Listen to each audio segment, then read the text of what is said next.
continuamos en México. La diputada Selene Vázquez denunció una situación de ingobernabilidad y violencia en el estado de Michoacán. La funcionaria mexicana aseguró que en su entidad se vive un estado de sitio y que es necesario el uso de armas por parte de la población civil para protegerse. Por esta razón, Selene Vázquez defendió el uso de guardias comunitarias, un grupo de personas que viven en la zona y se han organizado para vigilar y proteger a sus comunidades de la extorsión y la violencia del crimen organizado. En NTN24 estamos con los protagonistas de la noticia. A esta hora saludamos a Selene Vázquez, ella es diputada de Michoacán y presidenta de la Comisión de Justicia del Estado. Nos acompaña desde Morelia, en Michoacán. Diputada, buenas tardes. Muy buenas tardes, gracias por llamarnos, gracias por escucharnos. ¿En qué consiste esta propuesta? ¿No sería mejor dejar el tema de la seguridad en manos del gobierno? ¿Está en capacidad de hacerlo? Eso es lo idóneo. Yo creo que el gobierno, el Estado, tiene que hacerse cargo de la seguridad de todos los ciudadanos. El problema es que en muchas regiones del país, no solo particularmente de la zona en donde ya hay guardias comunitarias, los alcances del crimen organizado ya eran demasiados, se habían metido en todas las actividades económicas de las personas, desde los cortadores de limón, la gente más humilde, tenía que pagar cuota para respirar, para vivir por cada caja de limón que cortaran, como también los ganaderos, como también los comerciantes. Había muchas violaciones de menores, de niñas. Se estaba asolando a la población porque cada cosa que se hacía tenía que ser bajo el ojo de los criminales y la autoridad pues sí existe, pero no los ha podido combatir y al contrario, se iban expandiendo cada vez más. Cobraban por cada obra, por cada acción que se hacía en la comunidad. A los presidentes municipales los mantenían bajo presión y amenazados de muerte. Me parece que ya era una situación insostenible y se empezaron a meter con las familias. Por eso la gente decidió expulsarlos de su territorio, pero yo quiero hacer mucho énfasis en que la decisión de constituirse en policía comunitaria fue hacer una acción repentina, simultánea en varios lugares, irlos a detener, se los entregaron a la autoridad porque las guardias comunitarias en ningún momento han desconocido la autoridad ni están pensando en suplirla. El problema fue que los delincuentes que fueron entregados a la autoridad, unas horas después habían sido ya puestos en libertad y entonces empezó la guerra porque los delincuentes están seguros de que son territorios de ellos, cobran impuestos, te cobran la tenencia, por ejemplo, de un carro, te cobran si tienes una moto 500 pesos, si tienes un automóvil 2000, te cobran porque a los niños que iban a la escuela les cobraban 20 pesos mensuales.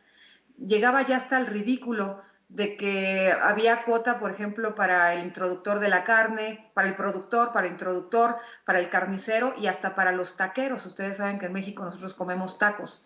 Todos tenían que pagar una cuota. Era ya un asunto demasiado grave, pero se empezaron a meter con las niñas, con las mujeres.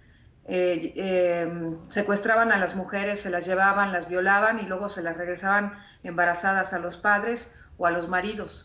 Y me parece que eso dio al traste. Yo quiero hacer énfasis en que en todo momento han estado trabajando las policías comunitarias con el ejército y con la policía federal. Cuando entregaron a los delincuentes, se dieron cuenta de que la autoridad no estaba haciendo mucho caso de las denuncias que ellos hacían porque los entregaron incluso confesos, pero fueron liberados y ellos empezaron a querer volver a recuperar el territorio. Y entonces empezó una disputa muy fuerte porque la organización criminal que se llaman Caballeros Templarios están fuertemente armados, tienen armas no permitidas del ejército, tienen años secuestrando y asolando regiones enteras, no solamente de la Tierra Caliente de Michoacán, sino que también ya han penetrado en otros estados como Guanajuato y el Estado de México, y también hace poco supimos que habían participado de cosas en Tabasco, que ya es muy hacia el sur del país. Diputada Entonces, Selene no Vázquez, es un asunto menor. ¿Me escucha? Sí, adelante. Buenas tardes, le saluda Daniela Zambrano. Puntualmente, ¿estas guardias comunitarias que usted apoya están armadas? ¿No podría esto incrementar la violencia en Michoacán al haber población civil armada? Sí están armadas, pero estaban trabajando de la mano de la Policía Federal y del Ejército. Ellos en su devenir diario no pueden traer armas visibles, pero sería una irresponsabilidad de ellos no estar armados, por lo menos para defenderse en caso de un ataque. Te quiero informar que el día de hoy aparecieron, por ejemplo, 9 muertos en una comunidad de Tepalcatepec. Y esos muertos son gente que fueron antes, hace más de 8 días, levantados. Hay registro de las denuncias en que fueron secuestrados o desaparecidos y hoy aparecen muertos. A eso te arriesgas si no vas armado. Diputada, ¿por qué no dejar este asunto en manos del Estado? Hacer un gran llamado, es la obligación del gobierno protegerlos, para no poner en riesgo a la población que puede tener toda la intención de preservar por la seguridad, pero que puede poner en riesgo su vida, la de sus familias, al querer hacer autoridad por sus propias manos a través de estas denominadas comunidades de seguridad. Mira, yo creo que ustedes tienen toda la razón. El Estado tiene la obligación de hacer ese papel. El problema es que no lo ha hecho. Se ha emprendido una guerra muy absurda, sin estrategia, contra el narco. Los narcos se dan el lujo de grabar mensajes, de autonombrarse ellos protectores de la sociedad. Si ustedes pueden googlear a la Tuta, que se dice líder del cártel de los Caballeros Templarios, es un constante desafío a las autoridades.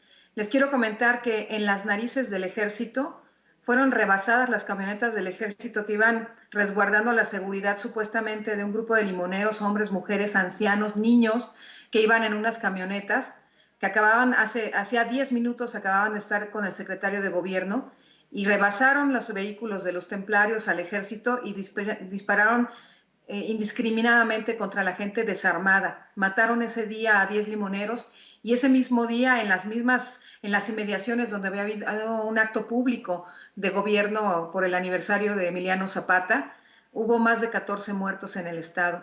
A mí me parece que los verdaderos criminales son los que no están siendo perseguidos. Me parece muy grave que se quiera incriminar a la población que se está protegiendo de este tipo de criminales y que los otros pasen así de impunes frente a la autoridad.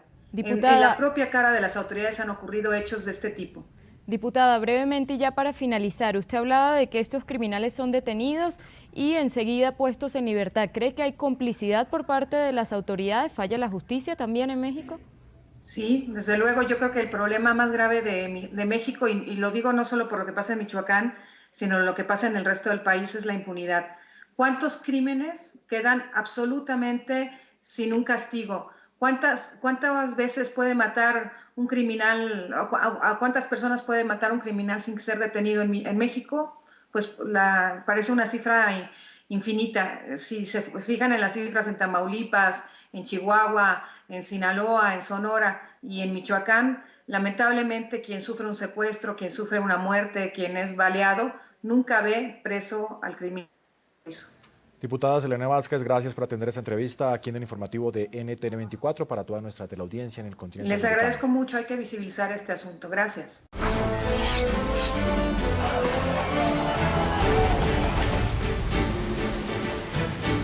El gobierno de Estados Unidos cede a la presión. La administración Obama ha entregado 3 documentos sobre su esquema de seguimiento a las comunicaciones revelado por las filtraciones y la responsabilidad nuclear extranjeras. Contratista Gracia Álvarez.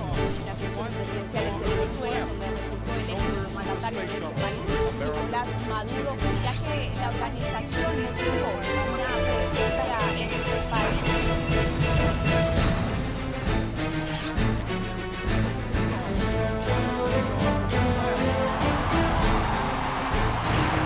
Bienvenidos a la 1:27 de la tarde en Buenos Aires. Saluda a Karen Pereira, presidente del debate.